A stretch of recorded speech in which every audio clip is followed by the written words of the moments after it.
Olá, amigos, todos pela Amazônia, aqui na Amazon Play TV Digital, iniciando o programa desta semana. Esse programa que ele vem carregado do entusiasmo pessoal que eu tenho pelo município de Apuí, e eu convidei um jovem de 21 anos que se formou em produção audiovisual pela Universidade do Estado do Amazonas, e o TCC dele foi justamente a realização de um documentário de 90 minutos sobre o nascedouro lá do Apuí, antes ainda do nascimento do município, que foi justamente numa época em que esse país tinha projetos.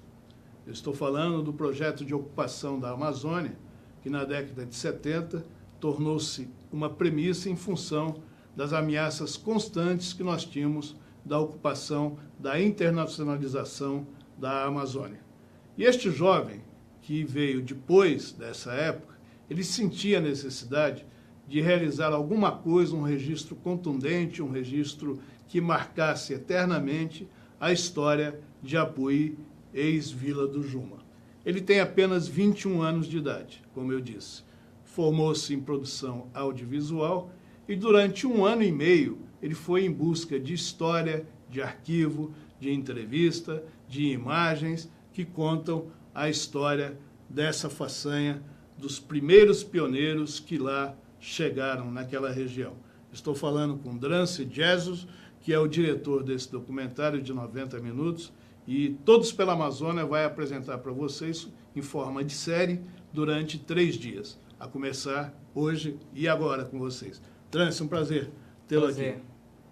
Bom, primeiramente, o nome, né, Braços Fortes, né, ele na verdade, a escolha do nome ele surgiu porque o município, né, Apuí, é derivado da etnia Tupi, e a tradução da palavra Apuí é Braços Fortes. E essa expressão, né, ela tem tudo a ver com o documentário, né, que trata exatamente da história do município, do pioneirismo, dessa batalha, né, desde os primeiros habitantes e toda essa construção da história do município. Então, ele casa assim perfeitamente com o objetivo, com, né, o contexto do... Eu tive já a oportunidade de assistir esses 90 minutos nessa produção do Domingos Bonfim, a direção do Drance, e realmente aquilo me trouxe ao passado, me trouxe à década de 70, quando toda essa ocupação que as Forças Armadas fizeram na Amazônia, e daí nasceram inúmeros projetos, o projeto da Transamazônica, o projeto de Apuí e outros, como o projeto da Zona Franca de Manaus, que isso também faz parte desse contexto. Hoje, infelizmente, o país não tem projetos. Nós temos escândalos, um atrás do outro. Mas, Drance, em primeiro lugar, eu quero te parabenizar. Eu que assisti, me emocionei, porque todos os meus amigos sabem da ligação que eu tenho com Apuí. É um lugar assim, que me lembra muito a minha infância, como eu fui criado. E como é que foi a busca de toda essa história que você desenvolveu? Olha, assim, obviamente eu não fiz sozinho esse trabalho, eu tive a orientação do meu pai também. Não só do meu pai, mas também o Ivani Valentim, né, o Lange, que ele trabalha na rede amazônica. E, assim, ele já tinha muito material durante toda essa trajetória dele, né, coletando esse material. Então, acho que foi a partir daí que a gente foi coletando essas imagens de arquivo, né? E não só com o Ivani, mas também a gente foi atrás de documentários sobre a construção transamazônica, foi atrás de livros, né, de referência bibliográfica, enfim, para a gente ter todo esse contexto, né, e todo esse material que conta sobre essa época também.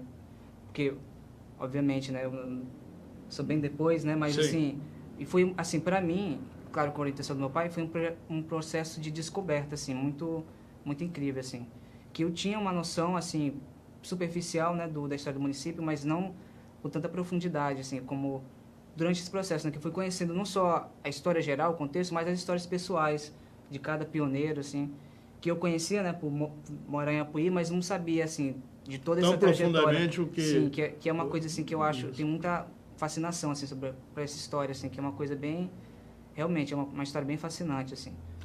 O importante disso é justamente o que o Drance colocou, e eu vejo aí, eu vou acrescentar alguma coisa a mais, né?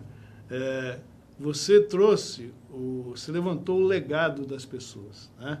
E o mais importante, que não só daqueles que já foram, que já partiram, sim, mas de muitos que estão lá vivos e que dessa época, que foi uma verdadeira loucura, uma batalha muito incessante pela falta de quase tudo, ou por não dizer tudo, né? Eles fincaram o pé, gostaram da região, gostaram da terra e hoje já estão quase lá na segunda geração, na terceira geração, na maioria deles. Então, isso eu acho que é importante nesse trabalho, sim, ressaltar isso. E como é que você sente por ser filho de Apuí? Sim, além desse aprofundamento da história, né, que é a história também, a origem, né, faz parte da minha história. Da sua origem. Então foi uma descoberta assim também, tanto pessoal, mas também com esse objetivo, né, de ter exatamente esse registro, né, enfim, de muitos que já foram, né, que formaram a história do município e desses que estão lá, que estão atuando, né, que fazem parte da história, no caso, esses homenagear os que já estão, né, os que ainda estão vivos, né. Então eu acho assim, tem esse objetivo de ser esse registro histórico do município, de ficar assim disponível, perpetuar para ficar esse documento, entendeu? Fazer, então assim, eu me sinto lisonjeado, né, de ter a oportunidade de poder de fazer isso. Passou, o TCC já foi entregue, passou tudo? Mas assim, o TCC no meu caso, assim, foi como uma oportunidade, né? Que eu poderia ter feito outro trabalho, assim, uma ficção, assim, no quesito de aperfeiçoar tecnicamente, né? Ou, enfim, mas assim, eu vi, e claro, com a intenção do meu pai também, que eu sempre tenho que citar, porque ele está sempre me apoiando, sim, em todo momento, assim, toda a minha vida, e eu vi como essa oportunidade. Isso, quando o filho reconhece isso no pai. E aí eu vi esse TCC como uma oportunidade, tanto pela estrutura da UEA, que me cederam equipamentos, teve a orientação do coordenador, enfim. Então, tudo isso eu acho que contribuiu e realmente, assim, eu gosto do resultado do filme, né? Eu acho que ele, no caso, essa primeira parte, ele ainda é só um retrato. No caso, a gente quer continuar, né? A história que tem bastante... É o que a gente vai ver a partir de agora. Vai exibir. Essa primeira parte está sendo exibida hoje aqui para vocês, na sexta-feira. Na segunda, nós vamos mostrar a segunda parte e na terça-feira, a última parte desse trabalho preparado por esse jovem apuiense, que é Braços Fortes. Então vamos agora à primeira parte. Vocês com certeza vão ter a mesma impressão que eu tive. Roda aí, diretor.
A Transamazônica é um passo imenso no sentido da ocupação racional de uma área que se caracteriza por um vazio demográfico só comparável ao das desoladas regiões polares.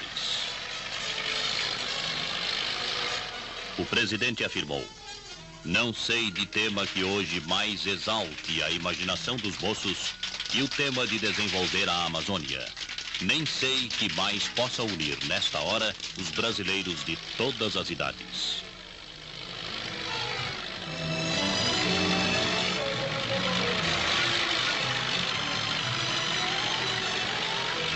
Na década de 70 foi que começou a entrada dos maquinários para abrir a Transamazônica, né?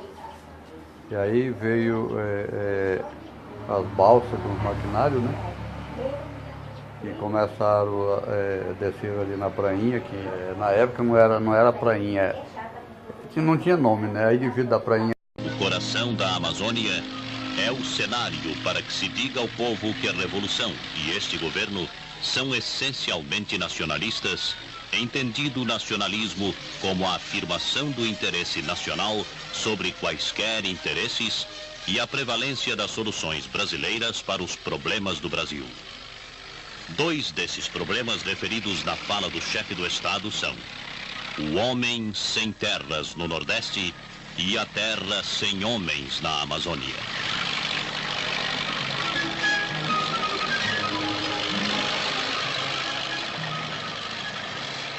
Tinha uma ocupação anterior à BR Transamazônica, que ocorreu no período da borracha, né, em várias fases, final do século XIX e início do século XX, depois na Segunda Guerra Mundial.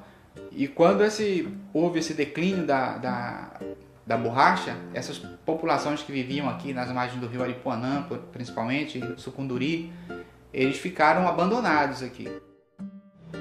Cortei seringa de 75 até 86, foi quando deu aquele retrocesso, caiu tudo e acabou com seringa, acabou com as atividades que tinha de extrativismo, né? E aí a gente depois foi se virando como ia dando, né? Tinha com meu pai, né? Meu pai trabalhava no extrativismo, que era a borracha, a seringa, que a gente chama. E depois, com muito tempo, quando ele morreu e nós fiquemos, e aí surgiu a sova. Comecemos a trabalhar em sova, né? Eu já era entendido, já ajudava a trabalhar também. Então o senhor chegou aqui na beira do rio Aripuanã, já com o objetivo mesmo de trabalhar no seringal, né? Exatamente, eu já vim de lá com intenção de trabalhar no seringal, né? E cortei seringa na colocação aí da beira do rio, 18 anos cortei seringa. Né? Que quando nós trabalhávamos aqui, a borracha, nós entregava a 4 cruzeiros, peso líquido, né? Aí descia muita borracha, mês de setembro descia a jangada de borracha, né, aí na beira do rio. Os patrão não usavam quase dinheiro, né? A gente entregava o produto e trocava a troco de mercadoria. Então naquele tempo não existia democracia, nós vivíamos aqui quase como uns escravos, né? É bem dizer escravizado, porque traziam para cá que nós não tínhamos hospital, nós não tínhamos colégio, nós não tínhamos recurso para nada. Se adoecesse, morresse aqui, era enterrado aqui mesmo, dentro da colocação onde trabalhava. O que os patrões adaptavam? O camarada pegava a colocação, trabalhava 5 anos, com 5 anos, se ele deixasse alguma benfeitoria, o patrão indenizava a benfeitoria dele. E se não, ele era mudado de uma colocação para outra. A filha dele nascia, criava, casava, e aí o marido dela era filho de outro seringueiro, ia pegar outra colocação para trabalhar. E esse projeto do governo federal, que incluiu a rodovia Transamazônica, trouxe um pouco de esperança para essas pessoas que já habitavam aqui na região, né? Então foi uma oportunidade que essas comunidades tiveram de integrar com essa outra cultura e as facilidades que a rodovia Transamazônica trouxe para a população aqui da região. Naquele tempo, quando passou a estrada aqui, isso aqui era um desertão de mato, não tinha nada aqui. Ninguém não tinha nem ideia do que ia acontecer, né? Então, desse trabalho que foi feito de pesquisa, o que nós pudemos constatar é que, de fato, o primeiro morador do município de Apuí foi sim o seu Luiz Sulino. E na época ele veio para trabalhar na empresa Camargo Correia, que era a empresa contratada para fazer a abertura da Transamazônica, isso em 1972. O Luiz Sulino é lá do Mato Grosso, ele veio de lá com nós. Aí quando chegou aí, ele entrou e foi trabalhar na Camargo Correia. Aí foi pregava a placa na cabeça dessas pontes, fazia tudo aí, né? Aí veio, trabalhando, depois se situou aqui no Juma. E aí conseguimos, uma comunidade lá no Sucunduri. E depois dessa comunidade veio o Apuí. Eu vim do estado do Maranhão, cheguei no Sucunduri no ano de 1976, dia 15 de agosto. Na época, as coisas eram muito difíceis. Chegamos ali, tinha uns 10 moradores. Lembro muito bem do Romualdo, que era um comerciante forte, fornecia aqueles outros moradores mais fracos ali da região. Tinha o Carlos Nascimento também, Francisco Cesário. Eu estou aqui em Apuí em função da minha pesquisa de doutorado, que eu faço na Universidade Federal do Amazonas, em Antropologia Social. E o que me levou a fazer essa pesquisa foi que quando eu cheguei em 2014 em Manaus, eu entrei com um projeto que tinha um pouco a ver com o meu histórico lá do Paraná, que eu sou da cidade de Maringá. E naquele momento eu trabalhava com algumas questões de agricultura familiar, só que agricultura familiar inserida no contexto de assentamento rural. E quando eu cheguei no núcleo de pesquisa, do qual a gente estuda políticas territoriais na Amazônia, eu fiquei sabendo que tinha um assentamento no sul do Amazonas, em Apuí, que tinha muito paranaense, que era um assentamento criado pelo governo federal na década de 80, e isso se tornou o objeto da minha pesquisa. Um aspecto interessante que conseguimos verificar é que a Transamazônica ela tem um histórico de imigração na abertura dela de nordestinos, o que não acontece propriamente na região aqui do município de Apuí, porque os primeiros moradores de Apuí têm um histórico vindo de Rondônia. Mas são famílias que não necessariamente são naturais do estado de Rondônia e que aí começa a se constituir um Apuí de famílias de diversos estados, por exemplo, Minas Gerais, o Espírito Santo, né, como famílias que vieram do Mato Grosso do Sul, e que de uma certa forma passam por Rondônia e posteriormente vêm para Apuí. Naquele tempo que eu vim para cá, a gente não falava de Apuí, falava Transamazônica e chamava Juma, por causa do rio, né? O rio Juma, então todo mundo dizia, eu vou para o Juma. Então eu cheguei aqui em 1974, 11 de janeiro de 1974. Então a estrada estava terminando de fazer naquela época, né? Estava em andamento ainda. Tinha uma família lá em Rondônia. Aí a gente veio e se conheceu no Maitá. E eles vieram aqui, andando aqui. Aí marcaram as terras, viu? Essas terras do Rio Juma, terra preta, que tem muita terra boa, né? Tem muita terra ruim, mas tem muita terra boa, é manchada aqui. Então ele marcou essas terras aqui, do Juma e o Rio Acari, Antônio Caetano. Nós saímos de Ji-Paraná, né? Numa equipe de 6 pessoas, que era o meu pai, né? O finado Pernambuquinho, o finado Miguel Milone, né? E o finado Negro, né? E eu. Foi a turma que nós saímos de Ji-Paraná para fazer essa marcação aqui dentro de Apuí. Aí depois chegou o Zé Branco, né? Chegou o finado Anísio, o finado Otaviano, o finado Zé Nunes, né? Aí nós foi colonizando, né? Tá, nós se acabava a mercadoria, né? Então nós tínhamos que ir de a pé para o mata-matar, né? Porque não tinha transporte. Porque aqui tinha vez de passar de 60 dias sem passar um carro na época, né? 110 quilômetros daqui no Mata-Mata, né? Era o trecho que nós andávamos a pé. Aí eles vieram, marcaram isso aqui, tem umas terras boas, começou a contar a história, e aí a pessoa veio ver. Aí veio o compadre Anísio, que era vizinho lá, veio o Pernambuquinho, finado Pernambuquinho, que eu vou conversar isso aí, só fala dos finados, que já morreram quase tudo. E olharam, e nós era vizinho, tudo junto lá. Vamos para lá? Vamos. É bom, vamos. Aí viemos. Eles vieram uns dias na frente, eu vim um pouquinho atrás, e questão de dias, né? Fizemos 3 famílias aqui. Aí começamos a trabalhar, plantar e justamente começou a produzir, que é o que a gente queria. Porque a gente produzia, né? Nós produzia muito arroz, produzia milho, mas não tinha para quem vender. Então o acesso que nós tínhamos era matar um gato, né? Quebrar uma castanha para sobreviver. E aí começamos. E aí eu achei bom plantar, mas eu era muito novo naquela época, eu tinha 18 anos. Mas sempre a tristeza batia, um dia eu vou embora, pensava comigo, né? Mas aí a gente foi trabalhando, foi adquirindo amizade, aí começou a aparecer filho, aí começou a adquirir, e as coisas começaram a melhorar. E foi desenvolvendo, com o tempo apareceu o resto da minha família, que é meu pai, meus irmãos, daí 2 anos após. Com mais 2 anos após veio o Celso Messias, que é um pioneiro daqui, um homem que ajudou muito o Apuí, né? E falou comigo: Zé Branco, eu vou fazer uma vila aqui para nós.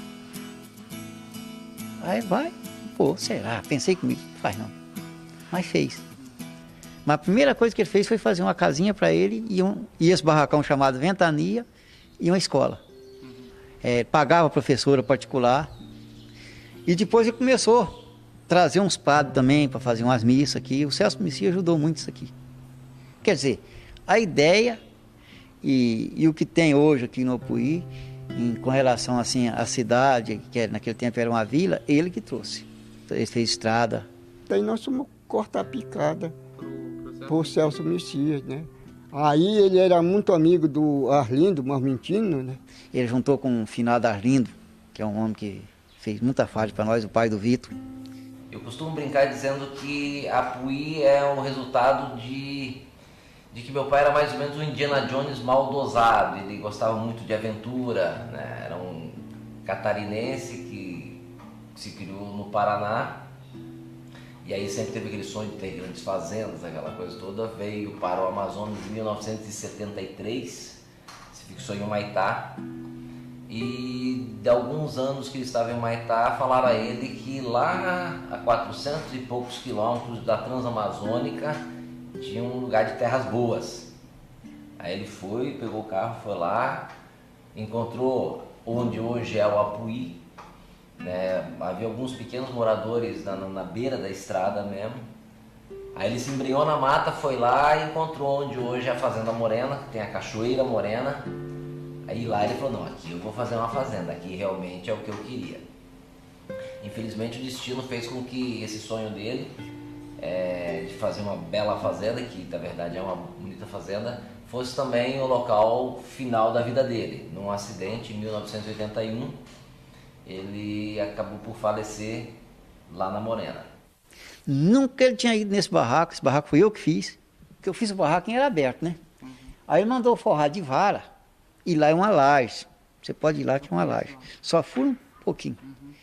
Aí o barraco choveu demais e deu um vento, pesou em cima, ele correu. No que ele correu, prendeu ele. Ele também, ele uma pessoa que fez falta aqui, que tinha investir muito aqui. Muita falta, muita falta. Ele tinha uma visão para serviço, para fazer as coisas, um conhecimento. Ele tinha muito dinheiro, esse homem tinha uma força. Inclusive, você vê, o Vitor, que é o filho dele, que inclusive ajudou a fazer esse barraco, como criança, passeando, ele estava estudando em Curitiba e veio. O Vitor foi eleito prefeito mais novo naquela época aqui do Apuí, por causa do serviço do pai dele. O prefeito mais novo do Brasil. Do Brasil, é. Eu nasci em Paraná, né? Mas do Paraná eu vim com meu pai para Ji-Paraná. De Ji-Paraná, chegando em Ji-Paraná, quando criança ainda, pequenininha, ele perdi minha mãe, que hoje que eu não cheguei nem a conhecer ela, não tenho lembrança dela, perdi minha mãe ali em Ji-Paraná. Aí meu pai ficando com 5 filhos, né, abandonado ali, fomos passando a vida sofrendo. Ele fez o casamento da minha irmã mais velha, aí ele resolveu distribuir os filhos, né? Nós somos 5, então ele foi doando. Cada casal ele foi dando um filho dele, né? Meus irmãos. E eu fiquei com a minha irmã que ele tinha casado, né? Que ele fez o casamento dela, então eu fiquei com ela. E aí dali minha irmã resolveu vir pra cá, porque tinha muito movimento aqui, o pessoal chegava aqui, levava a terra para ali, para Ji-Paraná, dizia que aqui era um lugar muito bom. Tem o Pernambuquinho, né, morador daqui, quando a gente chegou o Pernambuquinho já estava, o seu Anísio já estava. E daí meu cunhado se apavorou, né, vendeu o que ele tinha lá, comprou um carro, uma caminhonete, e nós viemos para cá, ele atrás de terra. Ele todo animado, todo mundo animado, né, trouxemos um motorista de lá, porque então ninguém sabia dirigir. Chegando aqui, se acampamos aqui embaixo, aqui na serraria ali do Ipopó, do outro lado assim, se acampamos ali debaixo da lona, né? E fomos roçar, derrubar. E quando estava tudo roçado, o motorista deu a ideia pra gente de voltar em Ji-Paraná e comprar 3 motosserras, comprar a gasolina, o óleo queimado, tudo pra gente derrubar o mato. E ele disse pra gente que então era mais rápido, né? E nós arrumamos tudo. Meu cunhado deu dinheiro para comprar uma motosserra, demos o carro, a chave do carro. E até hoje ele nos abandonou ali. Ficamos abandonados ali, sem ter carro para ir atrás, sem ter onde comprar o que comer. Ficamos ali debaixo da lona. Acabou a comida, acabou o fósforo, acabou o sal, acabou tudo. Então nós ficamos sofrendo ali, né? Não podia ir atrás, as crianças tudo pequenininho, então ficamos ali comendo palmito, né? Derrubava esse palmito do mar, palmitão, né? Então a gente comia aquilo ali cru, porque caça passava direto no terreiro, anta, tudo. E a gente não podia matar porque não tinha o que temperar para comer. E aí, fomos tocando para frente.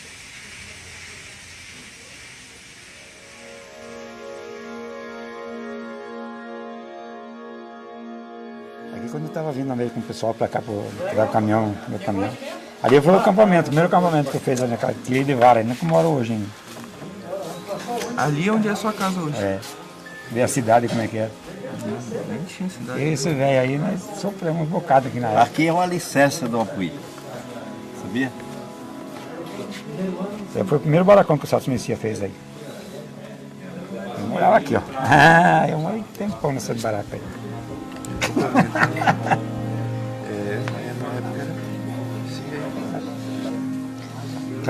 Aqui é minha casa que eu construí. Aqui é a capelã, então. É mansinha, casa do Celso. Celso Messia.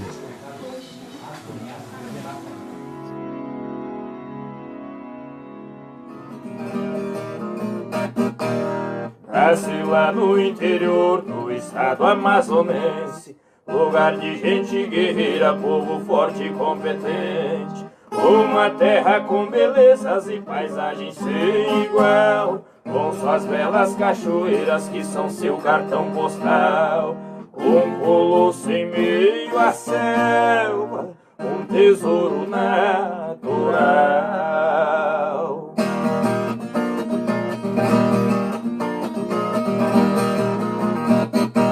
Com a cultura diferente do restante do estado, a economia gira em torno da criação de gado.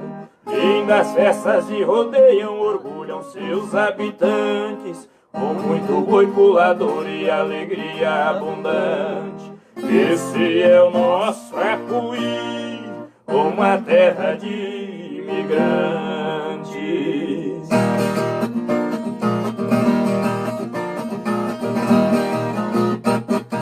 Pecuária predomina, gado leiteiro e de corte. Em beleza feminina, moças de valor e porte. Nossa cidade é linda, princesinha deste norte, com seu povo lutador que nunca ligou pra sorte. Orgulho de nossa gente, Apuí é braços fortes.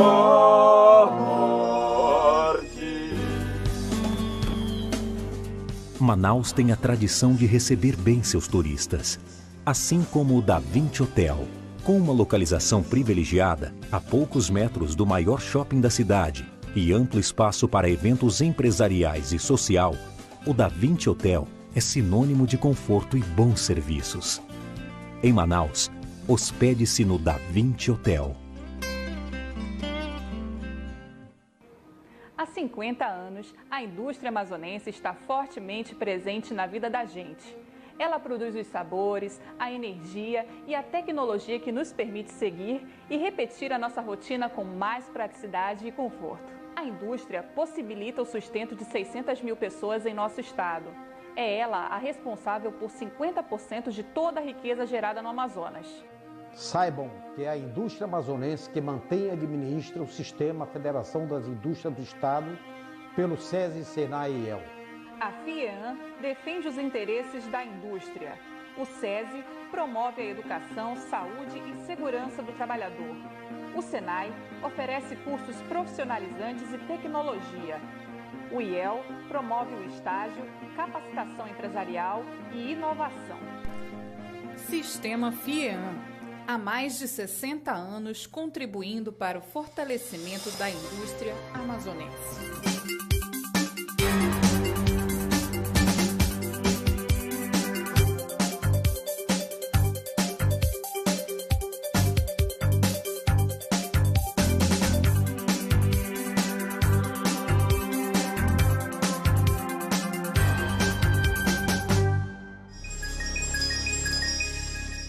E aí, gostaram? Eu gostei muito, porque, remember, eu voltei ao passado, eu que cheguei na Amazônia justamente nessa época, e eu sei da importância que todo esse trabalho, todo esse projeto teve aqui, o seu resultado econômico, de ocupação, de formação de pessoas, como este jovem, que nasceu em 1990, não é isso? 97. E com a sua raiz lá, com seus pais lá em Apuí, quando chegou a hora dele trilhar o caminho dele de estudante, profissional, que ele precisou vir buscar num centro maior, a aplicação de conhecimentos e também de realizar aquilo que ele sempre sonhou, ele trouxe na bagagem a lembrança de Apuí. E vale ressaltar a importância que a Universidade do Estado do Amazonas deu para que ele pudesse realizar esse projeto. Foram equipamentos, como ele disse no início, foi o coordenador do curso, o empréstimo desse equipamento, que saía em forma de cartela para ele viajava com esses equipamentos. Então, tudo isso e diversos amigos que contribuíram para que isso fosse realizado. Vocês imaginam o que não vem por aí no segundo bloco, no terceiro, que nós vamos exibir na segunda e terça-feira. Então, eu queria, André, agora que você falasse para os nossos amigos aqui, as pessoas que contribuíram para que seu projeto chegasse ao final, além da UEA, obviamente. Sim. Assim, muitas pessoas influenciaram toda essa fase, né, de aprendizagem. Eu digo também a importância da UEA, né, também eu primeiramente quero citar a UEA, né, nesse quesito da capacitação técnica e artística, né, que acho que foi imprescindível para mim. Eu não vou citar todos os professores, né, mas o nome de todos para não ocupar muito tempo, mas todos eles me ajudaram. Cada matéria, cada ensinamento, eu guardei profundamente. Que eu quero citar o nome, o Tiago, que foi meu colega também, que ele me ajudou bastante, o Sérgio Cardoso, que eu estagiei junto com ele na SEC, que ele foi também imprescindível na minha formação artística, então eu queria citar ele, o Luiz Carlos Martins, que eu fiz um estágio num documentário que ele produziu, que eu aprendi bastante também, e não dá para citar todos os nomes, mas eu quero agradecer a todos que me apoiaram, tanto nessa trajetória aqui em Manaus, mas lá em Apuí também, todos os meus professores, enfim, da minha formação acadêmica e na vida também. Então, eu quero agradecer a todos pelo apoio, pela ajuda, por tudo. E a trilha sonora, que eu achei belíssima, quem foi que fez? A trilha da abertura nessa parte foi composta pelo Júlio César, também, que ele é um músico muito, que ele trabalha fora, né, mas ele é de Apuí, o Júlio. Ele é de Apuí. Mais um apuiense. E o Marcos Mercedes também está fazendo show fora também, que é de Apuí, que está... No caso, eles fizeram a música especialmente pro filme, no caso. E também tem a contribuição do Valmor também, na trilha sonora, do Valmor e do seu Israel também, que ele toca acordeão. Assim, e, assim, eu acho que teve essa preocupação de ter, né, de representar o município, né, ter o próprio músico local mesmo, de mostrar essa as cultura. Raízes, aquilo que ficou lá. Pois é, Éder, vamos agora dar uma pausa e vamos deixar você curtir. Final de semana você pode rever aqui no Amazon Play TV Digital, porque o canal digital te oferece essa oportunidade de a qualquer momento você poder assistir. E na segunda-feira, às 16 horas, estaremos de volta com a segunda parte deste trabalho fabuloso e realizado por esse jovem, e que ele, com o apoio do pai dele, do Domingos, que ele sempre faz questão de citar, e isso é feito assim com amor. Eu quero até repetir os meus parabéns para você, porque eu conheço teu pai, sei da capacidade que ele tem, né? São 3 filhos aí que estão caminhando aí para a glória, ok? Muito obrigado pela audiência mais uma vez, aqui todos pela Amazônia, na Amazon Play TV Digital, e na segunda-feira a gente volta com a continuidade desse trabalho, a saga dos aventureiros da Vila do Juma, hoje município de Apuí. Um abraço e até mais.